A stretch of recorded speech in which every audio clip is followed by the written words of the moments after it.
Right, welcome to Game 2 of the 2023 ALDS replay between the Tampa Bay Rays and the Baltimore Orioles. Orioles hosting the Rays in this Game 2. My name is Brian Hafferkamp. I'm the designer and creator at the Clark and Addison Gaming Company. In this game we're going to be using On Base Baseball, which is a game that I made, I guess a couple of years now. It's been about 2.5 years since I first released On Base, and really since I began this journey of creating tabletop games. The Rays won the first game. I believe it was 5-3, behind a strong pitching performance from Tyler Glasnow. Baltimore got a good pitching performance from Kyle Bradish as well.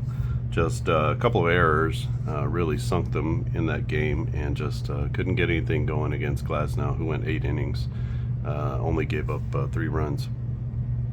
So we go to Game 2, and it will be Zach Eflin going for the visiting Rays and Grayson Rodriguez, the young right-hander, for Baltimore.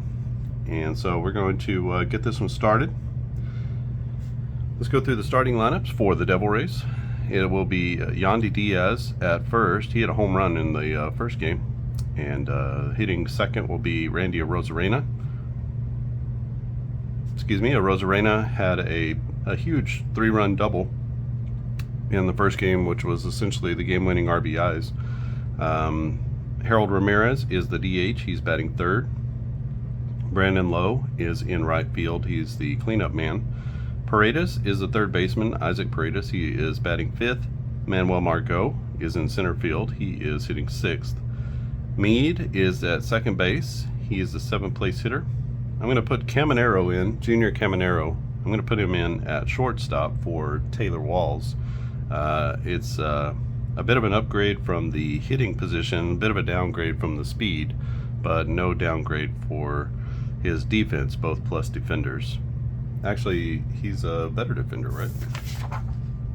Yeah, we go from a minus defender to a plus defender. So really the only thing that we're trading out is speed. So Caminero gets the start.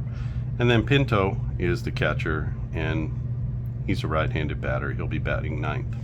On the mound is Zach Eflin, right-handed pitcher. Can go 23 batters. 330 is his FIP, so he's pitching out of this first column. So another tough task for the Baltimore Orioles. For the Orioles, it's going to be Austin Hayes in left. The second batter is Adley Rutschman. He's the catcher. Santander is the DH. He's batting third. Ryan Mountcastle is at first base. He's the cleanup man. The 5th hole hitter is Gunnar Henderson, who is a left-handed batting shortstop. Aaron Hicks is in right field. He is going to bat 6th. Westberg is the second baseman. He'll be in the 7th hole. Sed Mullins is in center field. He'll be batting 8th. And Ramon Urias is at third base. He is the 9th place hitter. On the mound is Grayson Rodriguez, right-handed pitcher. 22 is his stamina, and 401 is his Sierra. So he'll be coming out of column number 2. All right, so let's get this one going. This is game number 2. Tampa leads this series 1-0.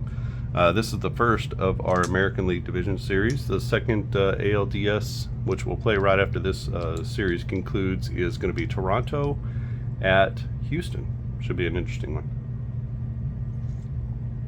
I feel like really Toronto underachieved. So we'll see how they do here. Tampa Bay also underachieved quite a bit in the playoffs, and we'll see how things go with this game here. So first batter up is Yandy Diaz, right-handed batter against Grayson Rodriguez. At 66 to Diaz is going to be a long single. Diaz with not a lot of speeds there, so it doesn't matter, but he's on at first base with a line drive to right center field. Randy Arozarena steps up. He's a 20 on his batting runs. 36 is going to be a fly out. That goes out to straightaway center field. No problem out there. In center for Cedric Mullins. He's going to squeeze it for out number 1. Harold Ramirez to the plate. Ramirez, 15 batting runs. 55, that's going to be a line drive. And that line out goes to the shortstop. So the runner's going to hold at first base. No advancement there, no double play. And that brings up Brandon Lowe, right fielder. He's batting left-handed against Grayson Rodriguez. 13 is going to be a little grounder, a soft grounder, right back to the pitcher. He's going to scoop it up and get it over to first. That'll be out number 3. So Tampa gets a leadoff single, but they can't move the runner over. It is still no score as we go to the bottom of the first. It'll be Hayes, Rutschman, and Santander.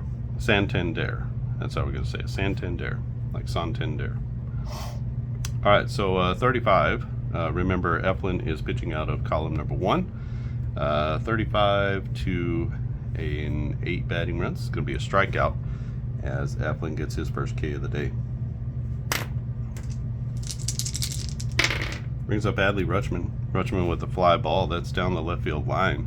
Coming in hard for it is Arozarena, and he's going to make a nice sliding catch. That's a nice play out there in left by Randy Arozarena. Santander, DH, right-handed batter, big righty. I mean, he's actually he's a switch hitter, right?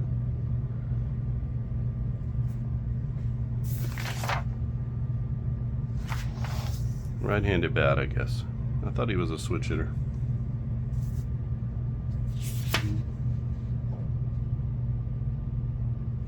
He is a switch hitter. I don't know what I'm doing there. Alright, so he's batting left-handed, and he's got a 16. That's a fly ball that he puts a charge into right center field. Going back on the track is the right fielder, Lowe, Brandon Lowe, and he's going to make the catch near the wall, and that's going to be the 3rd out of the inning.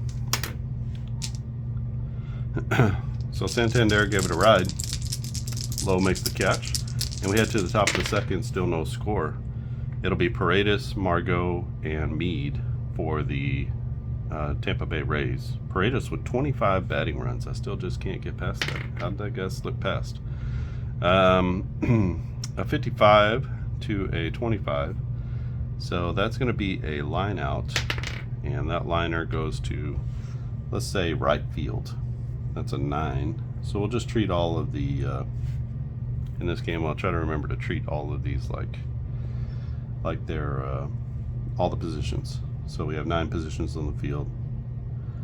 So we'll say a line out to right field, and that's going to be out number 1. So you can either treat it like it's they're all infielders, like on a ground ball, or you can treat it like 1 through 9, so all the different positions.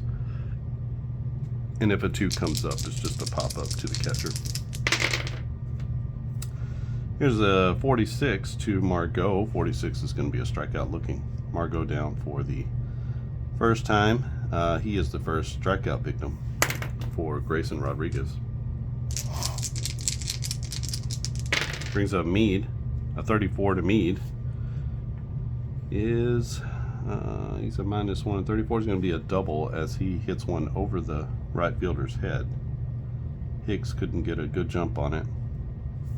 It goes over his head, it one hops the wall, and Meade is in with a 2-out double. Caminero gets his first shot here. He came into the game as a defensive replacement in game number 1, but never got an at-bat. So this is his first opportunity here. A 44 is going to be a base hit, and he makes the most of it as he hits one up the middle. Little bouncer up the middle, and with 2 outs, that's going to score the runner from second. And just like that, good decision to bring him into the game. It would have been a single either way. Okay, Rene Pinto to the plate. Pinto is a right-handed catcher. He's a 0 batting runs. So 26 is going to be a ground out. That goes to the 3rd baseman. At 3rd base, it's Urias.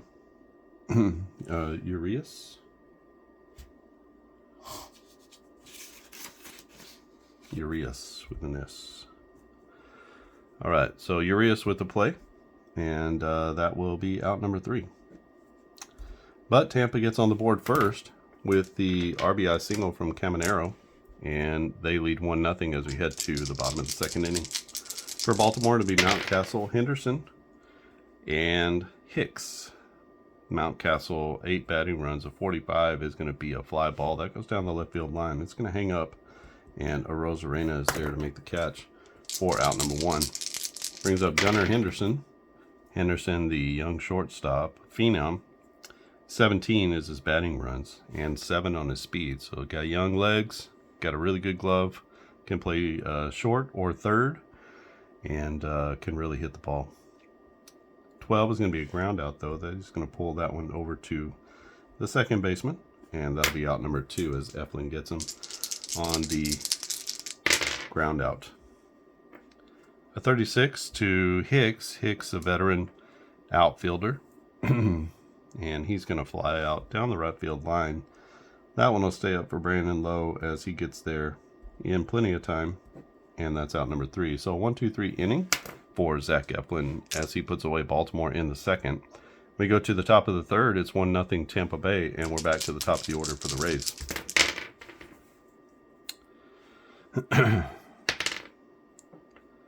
55 to Yandy Diaz is going to be a line out.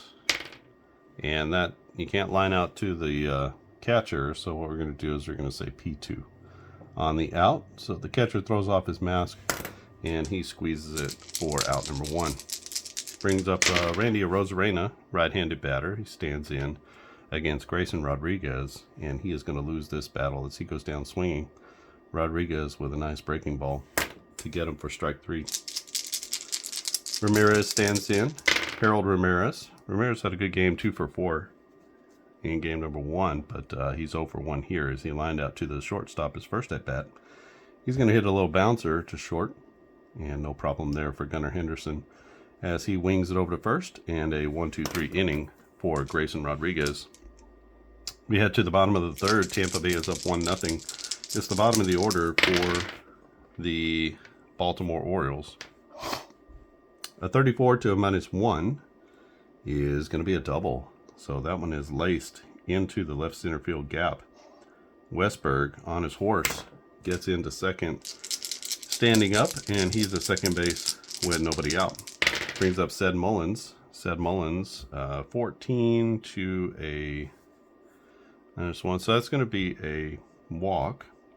That'll put runners at first and second with nobody out. Not the worst thing in the world. You set up the double play there at least. Brings up Urias, Ramon Urias. This is going to be a fly ball. This one is tagged deep to left center field, and it might be gone, but it's not. It's a right up against the wall is Arozarena. He's going to make the play out there. That's actually going to let everyone move up on the F7. Sorry, he can't go that far. He can only go 1, buddy. All right, so runners at second and third now on the deep flyout as both runners advance. 16 is a flyout with a runner advance. So that brings up top of the order with Austin Hayes.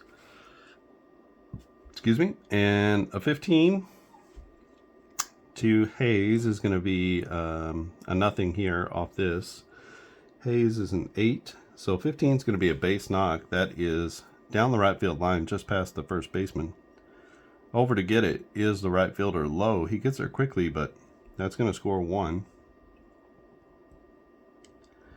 And we have a choice to make. So he's going to get there on a single. I just messed that up. So he's going to get there on a single. He's a 6. And we're going to try to score him. I'm going to try to make this a 2 RBI single. So 1 to 6. Mullins is going to make it. Oh, it's a 7. So Lowe with the howitzer gets him at the plate. And we're going to say 9-2 on the putout.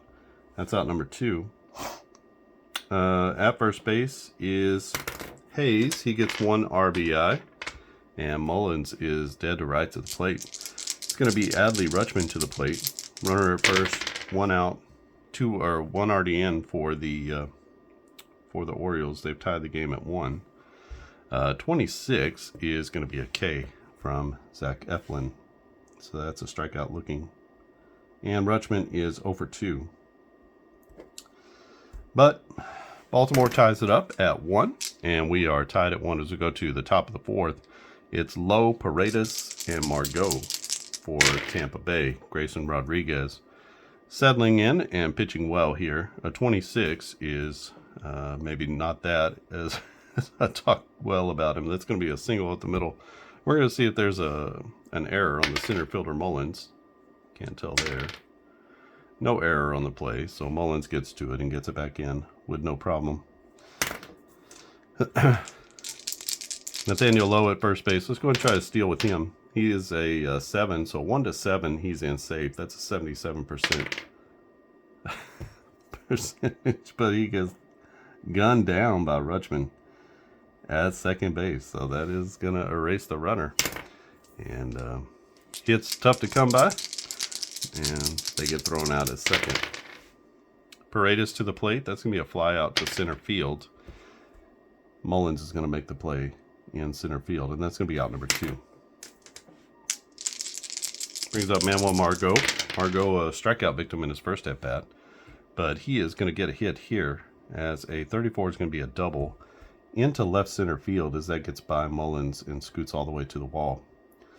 Margot cruises into second base with a 2-out double. Sam Meadup, he doubled in his first at bat, but this time he is not going to have that kind of fortune. A 55 is going to be a line out, and that's going to be a pop up to the catcher. So just inside fair territory, catcher throws off his mask, and Rutschman is going to make the play for out number 3. So Tampa Bay gets some traffic in the 4th, but they can't get a runner home. Caught stealing, tried to get Lowe into scoring position. And our game is still tied at 1 as we head to the bottom of the 4th. It's Santander, Mountcastle, and Henderson for the Baltimore Orioles. Santander with a 34, that's going to be a home run chance. It's a strikeout if the D10 is an 8 or a 9, and it is a 9. And so Zach Eflin gets the strikeout, and that is a strikeout looking. So I suppose if he had pulled the trigger, he would have had a home run, but instead he can't. And so that hanger results in a strikeout instead. 22 to Mountcastle, that's going to be a double. That's off of Grayson Rodriguez. And so that's a double into the left center field gap. Picking it up, he has Rosarena, and he gets it in. But Mountcastle's in there for a stand-up double. Gunnar Henderson grounded out his first at bat. He's got a 14 here. A 14 is going to be a single, as that one is wrapped past the second baseman. That's a base hit into right field. Going to third base is Mountcastle. They're going to hold him with 1 out. And we got runners at first and third with Hicks coming up and only 1 out in the inning. Remember, we got Zach Eflin pitching out of this first column. So a 56 for him. Whoop. That's going to be a strikeout as he gets Hicks looking. Hicks now 0 for 2. And he strikes out with a runner in scoring position. Let's see if Westberg can come through. He had a double and a run scored in his last at-bat. This will be a 66. A 66 to a -1 is going to be a long single down the left field line. For him, that's going to turn into a hustle double because his speed is a 6. That double is going to score 1. On the long single, we get a runner goes to third. And we wind up with runners at second and third with said Mullins coming to the plate. Mullins a chance to break this one out as Baltimore has taken the lead here in the 4th inning, 2-1. Instead, Mullins is going to ground out right back to the pitcher. With 2 outs, that runner advancement doesn't mean anything, so we're going to go 1-3 on the putout, and Zach Eflin gets out of this one, having given up only 1 run. But Baltimore has scored 2 in the last 2 innings, and so, or 1 each, I guess, in the last 2 innings. And they lead 2-1 as we head to the top of the 5th inning. It'll be Caminero, Pinto, and Diaz. 24 from Grayson, Grayson Ramirez to Caminero is going to be a strikeout as Caminero strikes out swinging. Can't catch up to the high fastball, and he goes down for out number 1. Brings up Rene Pinto. Pinto, right-handed catcher. A 66 might be good things here. That's going to be a long single. Nobody on base, and he has not good speed, so it doesn't really matter. But that's going to be a base hit as he sneaks it past the third baseman into left field. Yandy Diaz comes to the plate. Diaz is 1 for 2. He's going to ground out here. The only play is to first base, as it's a little dribbler up the line. So the third baseman is going to take it, step on the bag himself, and that'll be out number 2. So on the fielder's choice, the runner goes to second base. That's significant because a base hit will score a run. And so let's see if Arozarena can tie it up here with a base knock. 23 is going to be a grounder to short. We'll check the error. No error on the play. So Gunnar Henderson is able to make the throw to first. It's a little low, but scooped out by the first baseman, and that is out number 3. So Tampa gets a runner into scoring position, but they can't get him home with a 2-out hit. And we head to the bottom of the 5th inning, 2-0 Baltimore. Baltimore is at the bottom of their order with Urias, and then back to the top of Hayes and Rutschman. At 36 to a -1 is going to be a fly ball. That goes out to right center field, hangs up plenty of time for Lowe, and he squeezes it for out number 1. Austin Hayes, leadoff man for Baltimore in this one. He is 1 for 2 with an RBI single on his last at bat. Here he's going to strike out as he whiffs on a fastball. That's out number 2. 2 quick outs in the bottom of the 5th. Brings up Adley Rutschman. Rutschman 0 for 2. He's a 36. And a 36 to a 22 batting runs is going to be a fly ball. That's down the left field line. Coming in hard to the line is Arozarena, and he will make the catch for out number 3. 1-2-3 inning for Zach Eflin and the Rays. And we head to the top of the 6th inning. Tampa Bay down by 1. It's 2-1 Baltimore, but the heart of the lineup coming up for the Rays, it's Ramirez, Lowe, and Paredes. Rodriguez can go 22 batters. He's at 18, 19, 20 right now, so he's doing okay. 3rd time through the order. Let's see how he handles that. 34 to a 15 is going to be a home run chance. It's a home run if the D9 is less than 8. It is. Hope you can see that okay. It's a 4. And Harold Ramirez hits one deep into the night as he crushes one to center field. And that is going to be a big fly for Harold Ramirez. That ties the game at 2 apiece. Brings up Nathaniel Lowe. Lowe 1 for 2. This is going to be a ground out. That goes to the catcher, so a little nubber out in front of the plate.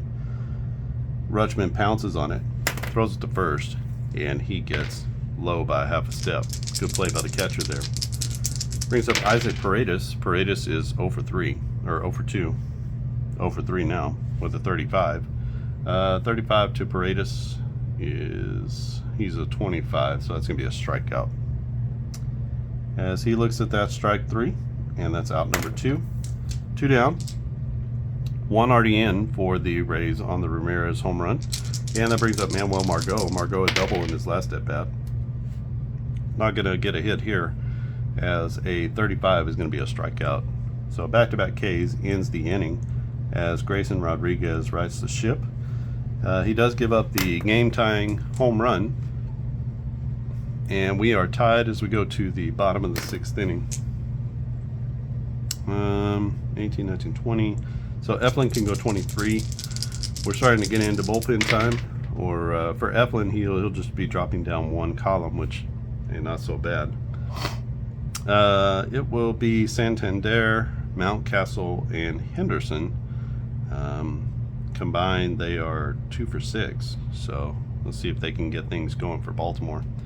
23 is going to be a ground out that goes to the shortstop. There's no error on the shortstop, so it's Caminero getting it over to first in plenty of time. That's going to be out number 1. Ryan Mountcastle to the plate.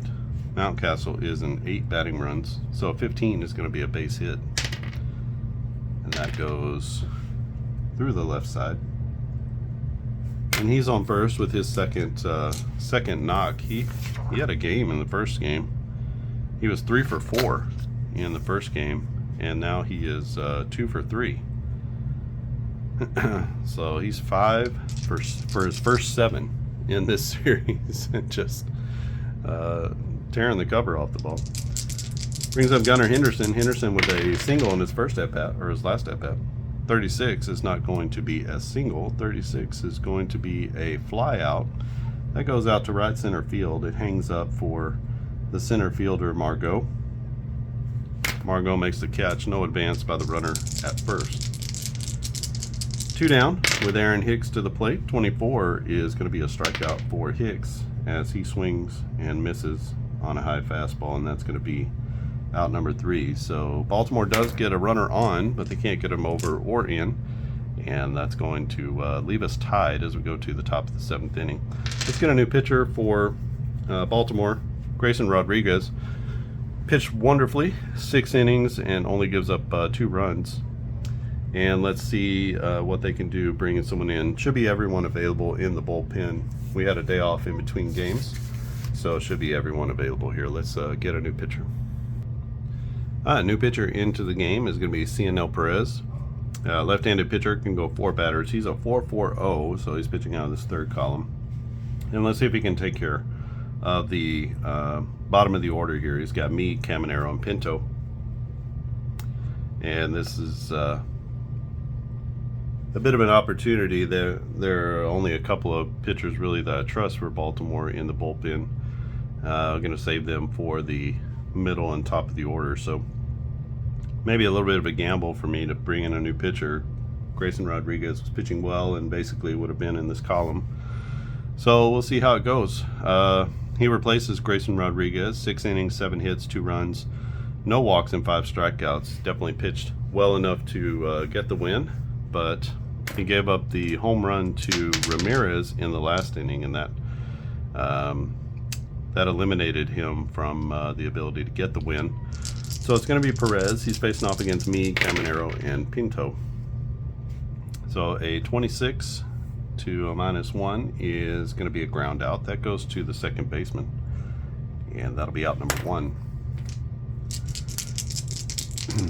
Westberg makes the play to first. Caminero stands in. This is going to be a fly ball out to right center field. Let's check the error. No error on the play. So in right field, it's going to be Hicks ranging over to make the play for out number 2. Rene Pinto, he's 1 for 2 on the day. A 56 is going to be a strikeout.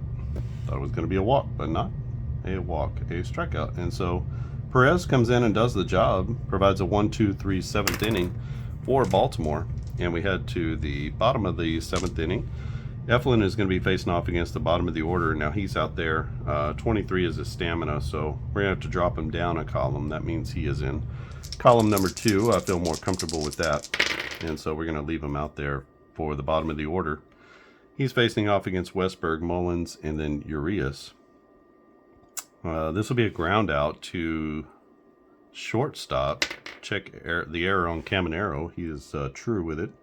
Gets it over to first for out number 1, and that is the first time that they've gotten Westberg out. Westberg 2 for 3 with a double, or 2 doubles and an RBI. It's going to bring up Sed Mullins. Sed Mullins with a 45. That'll be a fly ball down the left field line. Randy Arozarena busy in this one as he makes another catch out in left. That's out number 2. And Ramon Urias is up to the plate. A 34 to Urias means that's going to be a double into dead center field, so that wraps off the top of the wall.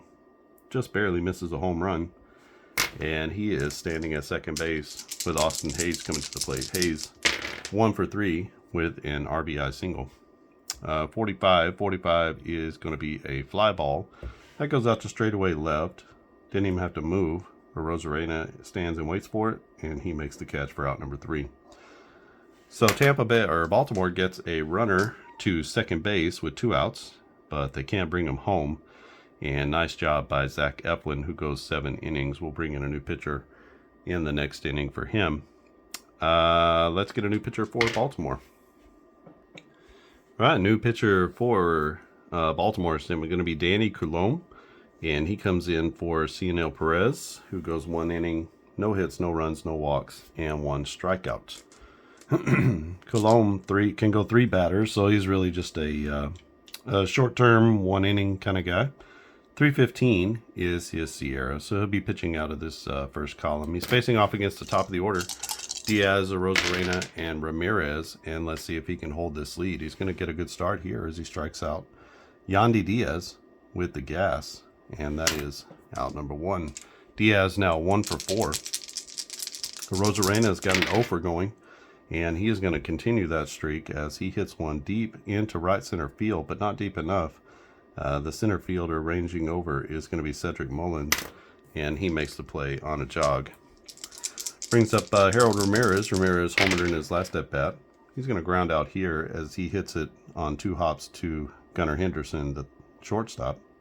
And that'll be a 1-2-3 inning for Coulombe, who provides a nice inning of relief for Baltimore. Let's see if the Orioles can capitalize on that and get a run to take the lead. They're gonna go to the bullpen for Tampa Bay, so let's get a new pitcher in. All right, the new pitcher is going to be Sean Armstrong, right-handed pitcher. Can go 5 batters. 3-4-1 is his Sierra, so he's out of this first column. He replaces Zach Eflin. So I should have done that there. And he replaces Zach Eflin.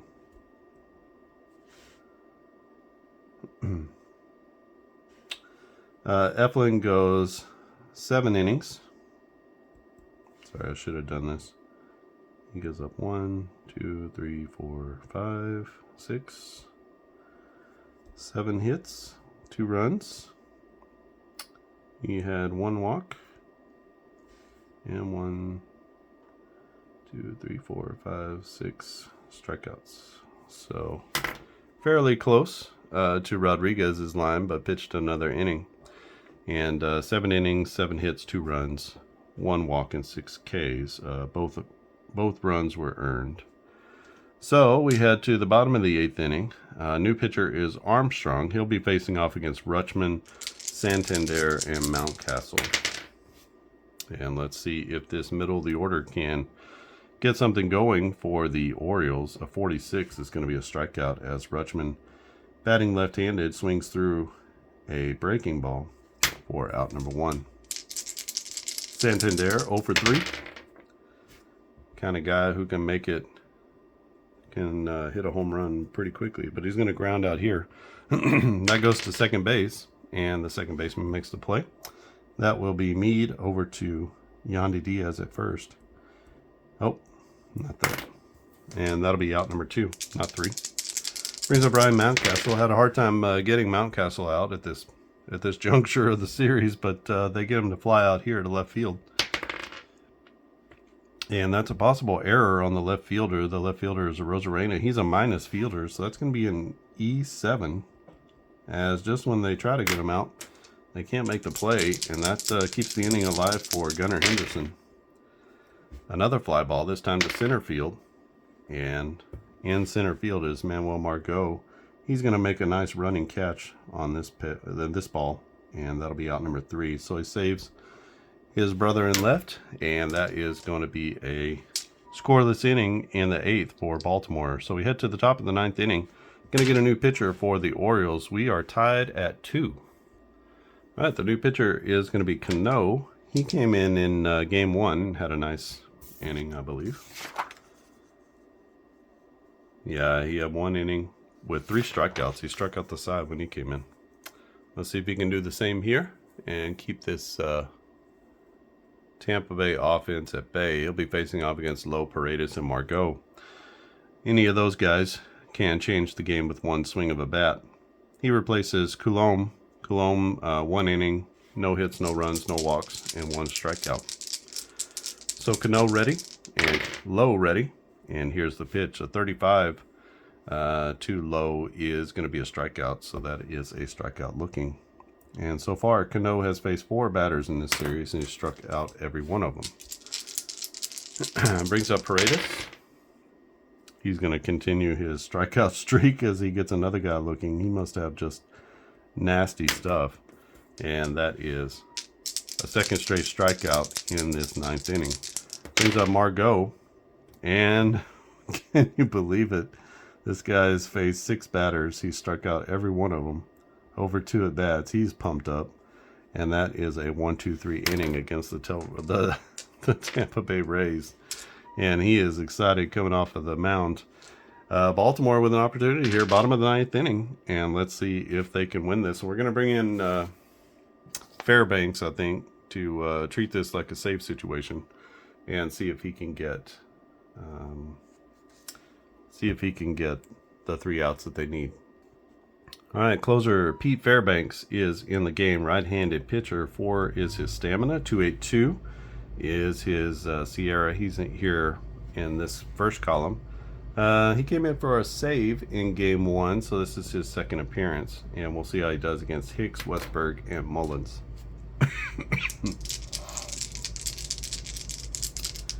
Fairbanks, the right-hander, lets it go. This is to Aaron Hicks. A 34 to Hicks is going to be a double, as Hicks hits that one down the right field line and into the corner. It rattles around, and he is going to slide in feet first for a leadoff double.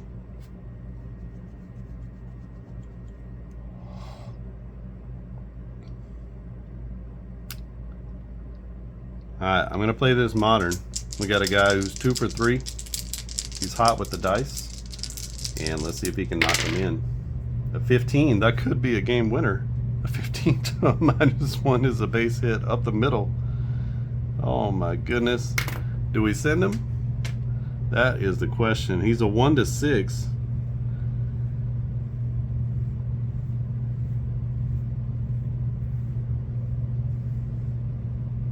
You just don't get the opportunities very much, so we're going to send him home. Third base coach sees Hicks coming, and he tells him, keep on moving. So 1 to 6, Hicks is going to be safe. That's going to be the game-winning RBI if he's safe. And let's see.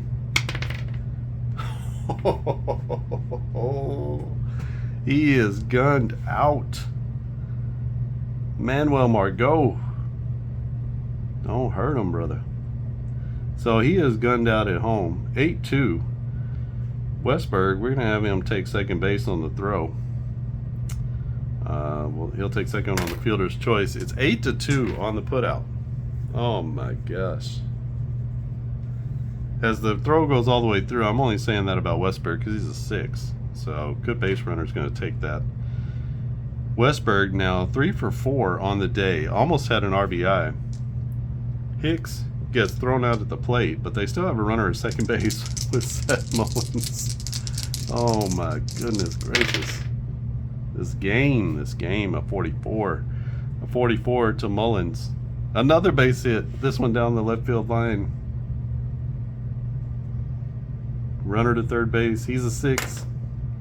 Coach is sending them again. They're gonna keep sending them until they score. 1 to 6, he's safe. Oh, he's thrown out again. Oh my gosh. This time, it's a Rosarena. And the crowd can't believe it. Oh, wow. So we had him take second on that one. We take a second on the fielder's choice. So, wow, you can't make this stuff up. Fielder, 2 guys thrown out at the plate in the 9th inning. Urias at the plate. He had a double in his last at bat. He's 1 for 3. A base hit here is going to score a run, regardless what happens. It's a 23, of course, is a ground out to second base. But let's see if he makes the play. He does. And it'll be Sam Mead. What a disastrous inning. So that's out number 1. That's out number 2. And that's out number 3. Oh my goodness gracious. Bottom of the 9th inning. Baltimore gets 2 opportunities to score. They get thrown out twice. Once from center, once from left. Oh, I can't believe it. Nobody can believe it. Baltimore can't believe it. And we're headed to the 9th inning. I'm sorry, we're headed to extra innings, so there'll be the 10th inning. We're going to leave Cano out there. He can go 4 batters. So Cano and Fairbanks are both going to stay out there. Let's just leave them, and we don't have to change their column. So they're both pitching out of this best column. It's going to be Mead. I believe is it Sam Mead? I don't remember what his name is. Something Mead.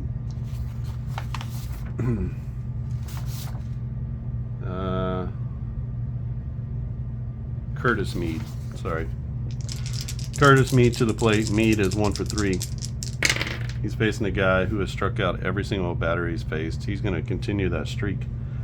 So 7 up, 7 down for Cano, and he is a literal strikeout machine, as he's faced 7 batters in this series and struck out all 7. Brings up Caminero. Caminero 1 for 3. He's going to break Cano's streak with a base hit, I believe. So a 66. That'll be a long single. He doesn't have great speed, so he's going to wind up at first base as he kind of pokes it down the right field line, just past the diving first baseman Mountcastle. And getting the ball in quickly is the right fielder Hicks, and Hicks is still shaking his head out there. He doesn't know how he was thrown out. But it's going to be Rene Pinto with 1 on and 1 out. At 56, another strikeout. He is the victim. So 7 of the 8 players that this guy, or 8 of 9.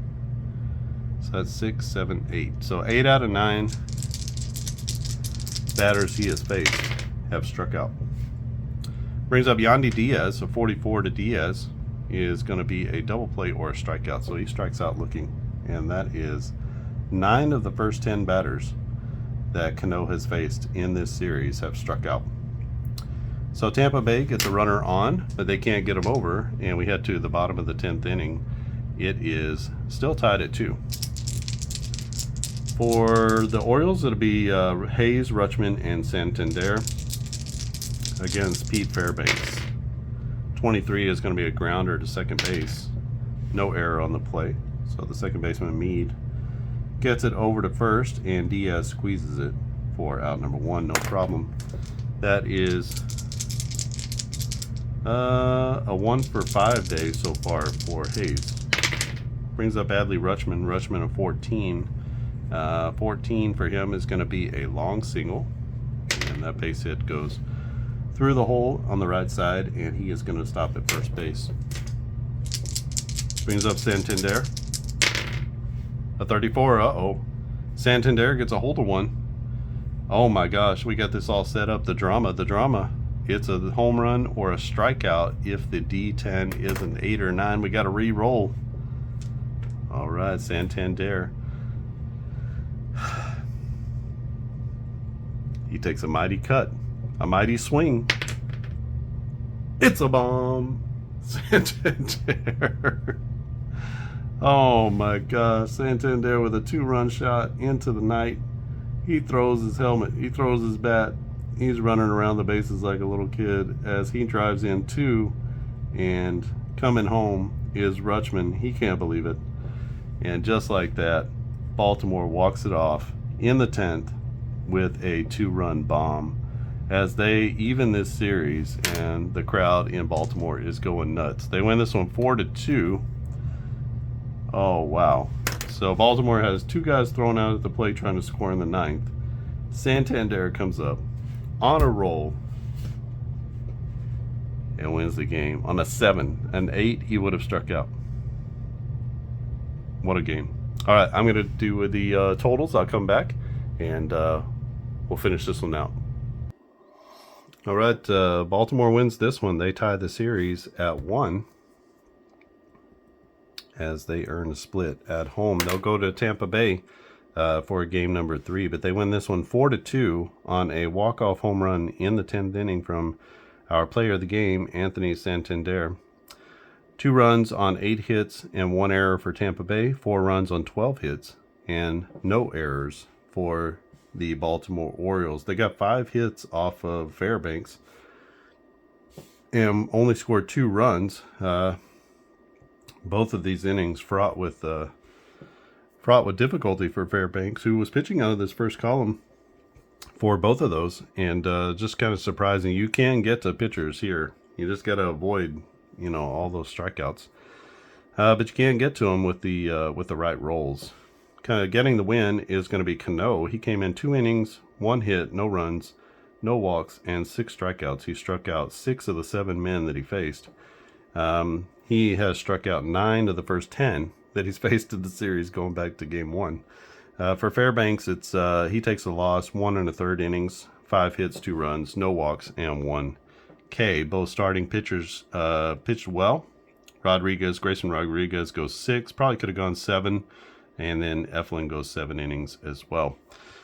Well pitched game, 2-2 all the way through the regulation innings, and then we get the 2-run walk-off home run. We had to roll for it. You can see we had a 34, and then we had to roll that 7. So a 34 here is going to be a home run chance, or it's a strikeout. So it's all or nothing. And then when you roll, it was a 10, so we had to re-roll, and it was all the suspense. Oh, man. It was too much. All right, terrific game. This is using On Base Baseball 2023.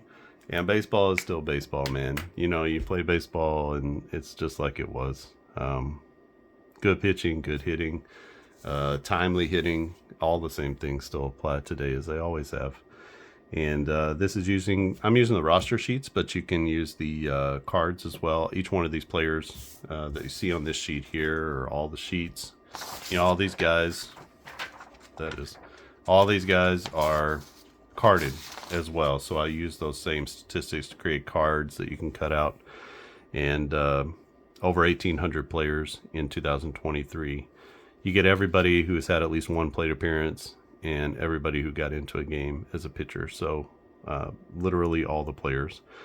And I'm limiting it to the people who are on the roster for the wild card series, or for whatever division series.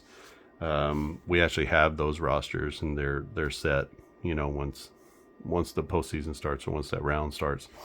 So we actually do have some of those things, and we know who was on the roster for those series. So limiting myself to those, and that helps me because I don't always know who's injured and stuff like that. So that's very helpful.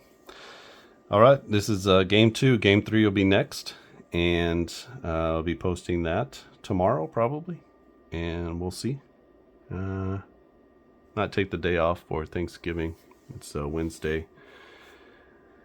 What is it? November 22nd, 23rd today. So I'm going to be taking that day off. I just want to let everybody know that I've got Black Friday sale going on. If you go to clarkandaddisongaming.com, you'll see it right at the top. You'll see what games are on sale, but it's On Base Baseball, so you can get 20% off of all of my On Base Baseball seasons and the old roster sheet sets, which are decade roster sheet sets. So you get these same roster sheets like this, but you get an entire decade, all broken out by season. So just like this one is just for 2023, you could print off an entire season for 1956 or 1972 or whatever floats your boat. I've got everything from 1940 all the way to 2009. So the last set that I released was 2000 to 2009. I think I actually have the roster sheet set for the 2010s. I just haven't gotten it prepared yet, but I think I have actually completed that one. I just have to go back and look. So lots of baseball all through everyone's favorite years, you know, the 50s, 60s, 70s, 80s. If you're like me, a kid of the 90s, those are in there as well. And even, you know, from 2000 to 2009 is there as well. So Cardinals fans, Red Sox fans, who else? Oakland fans, Yankee fans, you know, those are the power teams, you know, through that era. Arizona had some good teams with Randy Johnson and Kurt Schilling back then, and the Phillies were strong in the 90s, so that was one as well. All right,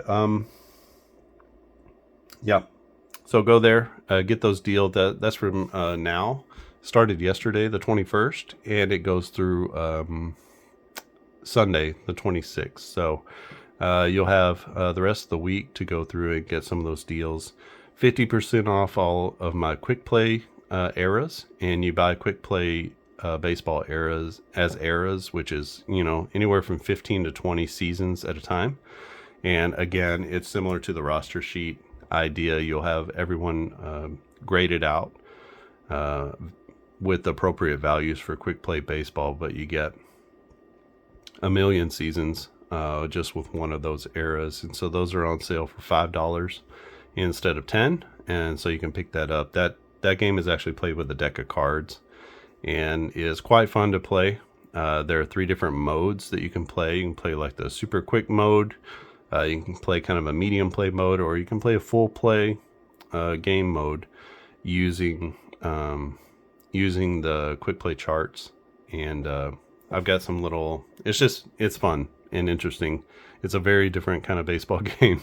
You can actually put everything into the size of a card, a deck of cards box, tuck box, and carry it around with you. I've done that, taking it on trips, and you just get a piece of paper for a scorecard, and you can have a super duper portable game because the charts and fit into a tuck box, and so do the cards, just a standard deck of cards. And interesting game mechanics with it. It's a fun little game to play. So check that one out, and you can get a ton of seasons with that little game just from one purchase. I mean, you would probably never if that's the only game you played, you could play a lot of seasons, for years with $5. So it's a great game to play, and you get a lot for a little. And then No Huddle Football is on sale for 20% off. So you can get either the 78 season or the 22 season, 2022. That's NFL. And Up-Tempo Basketball is all on sale. So pick up any Up-Tempo seasons that you don't have already. And Up-Tempo Basketball it straddles the line between playing quickly and a full play basketball game. It's kind of a medium play basketball game, I guess, in that way. But you get 10 players per team, and those players, the stats are meted out automatically. So they're sort of on the card all the time, and depending on what you roll, depends on who, determines who takes the shot. It plays very quickly. There's also 2 game modes for that. There's sort of up-tempo style where you can play just using team-based statistics. And then you can also do all the way down to the player level statistics where you're playing, guys on defense against each other. Their defense affects the other player's offense and their shooting ability and stuff like that. So super fun game. Dave Gardner was a big help in getting that one. He started pushing it before I was even finished. So interesting story. I had COVID, and I was just down here in the basement tucked away. And I had this idea for a game, and I literally created that in the week that I was quarantined for COVID. So I didn't have anything else to do. So I was down here, and I created that game and just released it out as a, hey, check this out. And then Dave Gardner picked it up, and he really helped me figure out how to go from it just had 5 players, the starting 5 originally, and then how to make that out to 10 players on the team. So that was a big help, and some other elements others helped in the community to put into the game. So a lot of fun. That one comes with some what are called scoring runs, and so if you hit a scoring run, then you can go on like a 6-0 run, a 12-2 run, a 10-2 run, I guess is, and a 9-2 run. Your team can go on a run, and basically, it's like a supercharged way. I always think about it as on Super Mario Kart, or on what was the game? RC Pro-Am. I don't remember RC Pro-Am for the Nintendo. It was a little RC trucks that you would drive, and then you would hit the little arrows, and then it would speed you up. It's a lot like that. So it's like this little thing that speeds up time and it shows you this what happened over that gap of time. But it's kind of cool because you hit a couple of those runs and you can either blow people out, or you can be right back in the game if you've gone cold and you hit a run and all of a sudden you're down 16 with 8 minutes left, and all of a sudden the game is tied. It can create some really interesting situations I know a lot of people have really enjoyed up-tempo basketball, and it's super easy to play. It's not a difficult game to play, not a lot of figuring anything out. You just kind of roll and you're watching what happens, but a lot of fun, I think. So you can get those up-tempo seasons. We have 82, 83, 85, 86, so Celtic fans. 82, 83 was Philadelphia who won that year with Dr. J and Moses Malone. There's 89, 90, which is the second Bad Boys championship in Detroit. 95, 96, which is like height of the Jordan era.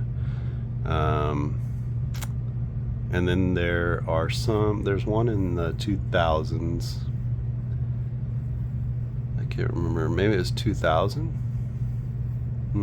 I can't really remember what the 99, 2000, something like that. You're talking like early Shaq and Patrick Ewing and some of those guys. So and then of course I'm keeping up with the modern season, so you can get 22, 23, 23, 24.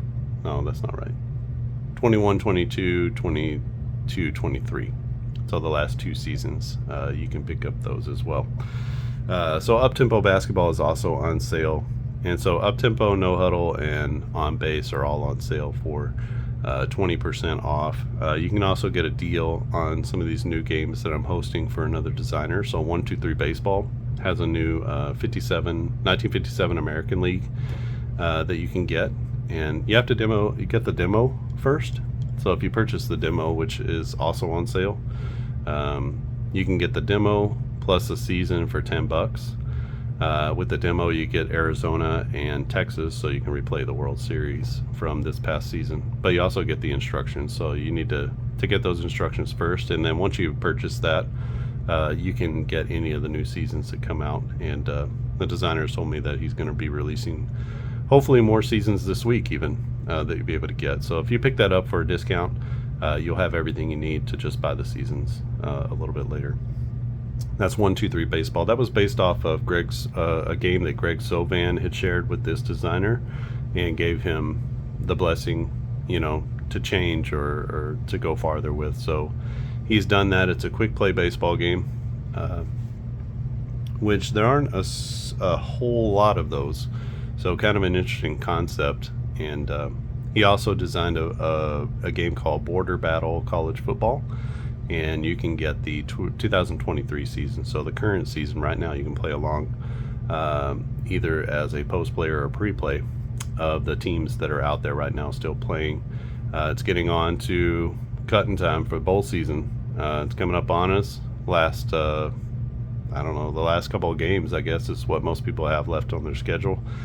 So we're getting to the end of the college football season. Most things are shaking out as far as the playoffs are concerned. So you can get into that for a reasonable price. I think it's $10 for an entire season. You get every team rated for 2023, and you get all the charts, and you get the game instructions. So that's a fun game. I have that on this channel. If you want to get a first look at that, I have a first look, which is a full gameplay and just kind of walking you through the game and the components and the charts. It's not difficult to play. It's a drive-by-drive game similar to fast drive football, but specifically for college. And once you kind of get everything set up with the teams, which is really easy to set up,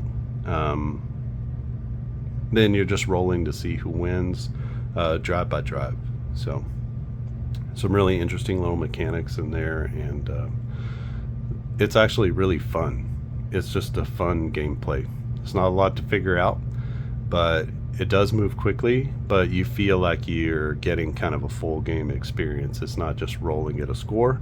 It's roll and see the drive, and then sometimes you got to re-roll and kind of see how things go. Or did they run back to kickoff? Did they run back to punt or an interception or whatever?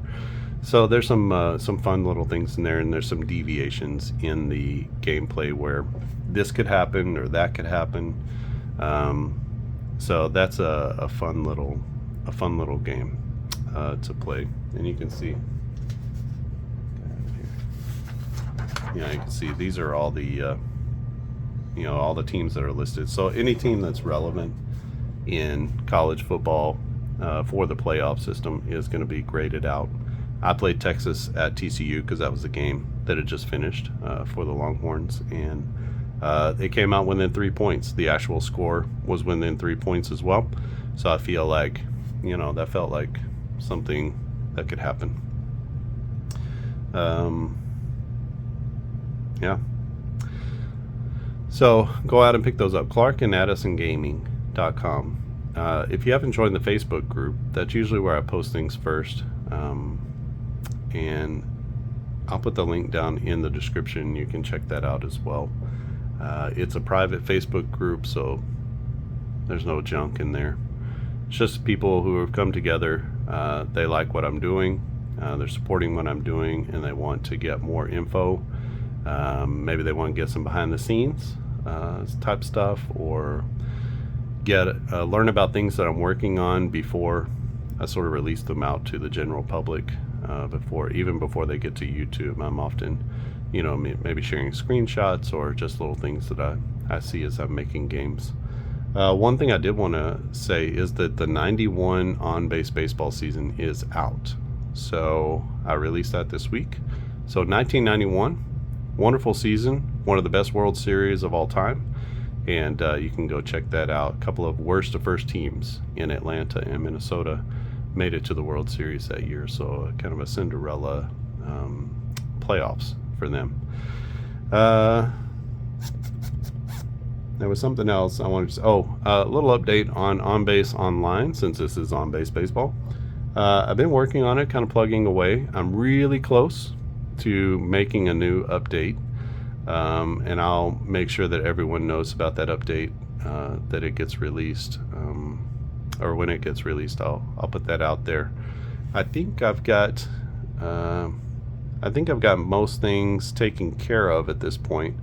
I'm just trying to play through it a few times and just see if there are some things that are getting stuck, or things that need to be a little bit different. Yesterday I added in the ability to click on the team name, and then it will bring up the roster that that you're using, because I was in the game and the player had moved, but I had a runner on base that I was trying to steal with Ronald Acuna, and I was like, I don't remember exactly what his speed is. So I was a little stuck because I didn't remember his speed, and I thought, okay, well, you need to be able to click and say, okay, did this guy make an error because of his defensive rating? What is his speed, etc.? Who's coming up in the lineup, that kind of thing. So that is in there, and I think I need to make sure that I put in there about that you can put the players in the positions that you want to put them in, and be able to change those positions. So I'm gonna have to work on that a little bit as well. So that's going to be sort of the next evolution of that, where you can decide the player's position and where you put them. Because if you look on here,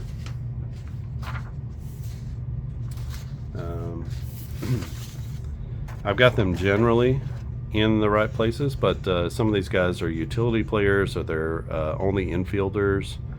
Sometimes they're an outfielder, or they're listed as a DH. So some of them have very specific positions, but some of them don't. They're infielders or outfielders, or and some of them are really important. Like Nolan Gorman is listed as an infielder because he played multiple positions, but you can put him in different places on the infield. So it doesn't do much when you're looking at it and you're saying, oh, who's the second baseman again? So gonna have to figure out a way to kind of put them in their right positions, and so I'll have to go through and do that. But it's like these little details, every time you fix a layer, and then you get into the gameplay and you think, oh, well, I really need to be able to do X, then it's just another like little thing that you have to build in. So that just like, I need to be able to see the players. I'm wondering now, should you be able to flip through the players? Like that's how you go to the next player. I've got some automated kind of things in there that whenever you click on an out, it automatically goes to the next person in the lineup. That's all working fine. When it gets to the end of the lineup, it goes back to the top of the order and stuff like that. It keeps the order for each team, so that when you show the lineup for the home team, or you show the lineup for the visiting team. It remembers the last at bat and stuff like that. So the game is playable right now if you remember who's playing where and what positions. So I got to really think about that. And the game is going to evolve, especially as more people begin to play. They're going to have suggestions. Well, maybe it should be like this. And there's always you have an idea of how a game should be based off of what is on the market currently. And there's a reason everything winds up looking the same, because that's what people are accustomed to. So there's no shame in bringing in similar elements, because sometimes those elements are just necessary for that medium or for that mode of playing. So certain things you just need to be able to switch their positions, which you can do very easily on a score sheet with a pencil and a piece of paper. But it's just another layer that you have to build in to an online game, or any sort of digital game. So there are different, not fundamentals, but sort of expectations, ruts that people have built, or because they played a bunch of games online already, or they played games on a computer or a console. So you have to kind of come up to that standard and meet some of those standards, even though a lot of this game is going to be you sort of manually making some changes or doing some things. So once I get into it, I think I'm going to have like a fully manual mode where you have to switch everything, and you're totally like you're making everything move and change and all that kind of stuff. You're going to swipe through the players. You're going to have to click for every hit, click for every error, click for every run. You're going to have to do things to make the interface move. And then there may be a semi-automatic where some things move, but then you still have control of other things. And then a fully automatic where everything moves based off of just like kind of a traditional computer game where it's a clicker, you click, roll, and everything happens for you. I'm hesitant to do that, but we'll just have to see if that's the way it goes. I'm for semi-automatic and manual personally. So because I want it to be like you're playing a tabletop game, not like you're playing a computer baseball game. I love computer baseball games and love Out of the Park, or I did back in the day. I feel like maybe it's got a little bit too overwhelming in some ways, and it's not as enjoyable for me. But the early days, that's when I liked Out of the Park. So that's kind of whenever I got on board. Early 2000s had to be like 2001, 2002, 3, something like that. That was when I was in on Out of the Park, and really loved those early games. And once they went into like 2006 or so, still with it in 2006. But when they did the new redesign, that had to be like 2007, 10, something like that. Whenever the new redesign came in, where it got a lot busier, that was when I dropped off. It just became too much. I was getting married and having kids, and it's just too much to deal with. But I love the concept. I really enjoy what Marcus Heinsohn has done and their team has done. It's really been quite amazing. So computer baseball, digital baseball, I recognize that there's a void. So this game will be web-based. You'll be able to play it on any web-enabled device. You should be able to play it on your phone. You should be able to play it on the desktop, whatever, tablet. It'll be a very similar experience regardless what you're doing. And you'll be able to play using all the values. I'm actually tapping into the same database that I use for these roster sheets. And so I'm tapping directly into that database and pulling in that data into the application. So should give you a very similar experience. Right now you can change the pitchers, you can change the batters. Well, you can't change the batters, but that's another thing to add in. You'll be able to change or bring batters and put them into their specific slots. like a pinch runner or something like that. So what else is there to add to it? A splash screen, maybe. I've just added in all the teams, so you can I only had a handful of teams I was kind of demoing. Now you can choose any team from 2023. That'll be the first season available. And hopefully, as I get the kind of the gameplay done for the first season, I'll be able to just make a call to a different spreadsheet and pull in data, and everything will just sort of behave the same. There won't be any differences to the behavior. So that's the hope for sure. You'll be able to look at as played lineups. All the players that are available to you in a typical on-base carded season are going to be available to you in this game.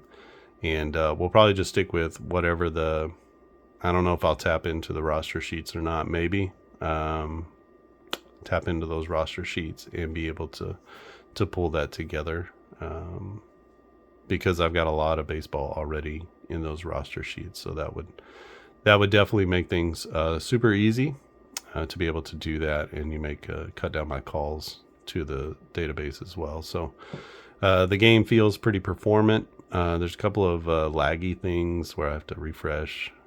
Not quite sure where that is, but it's at the very beginning when you're choosing your teams. So a quick little refresh doesn't set you back too much. And and still just some design things to work out.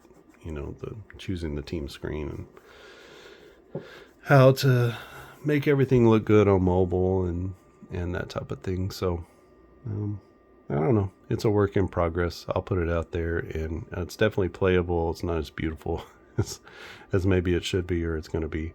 But it is a clean and efficient interface that is easy to use on a phone or easy to use on a desktop. So I'll leave it at that. And then there will be more coming about that as soon as I feel like it's in a place where, okay, you can play a game. Maybe there are some like super fine level details that still need to be added in, but you can play it and you can do all the things that you would expect to do on the tabletop. So switching out players, bringing in new pitchers, bringing in pinch hitters or pinch runners or whatever, and then being able to switch their positions. So that's a key thing as well. And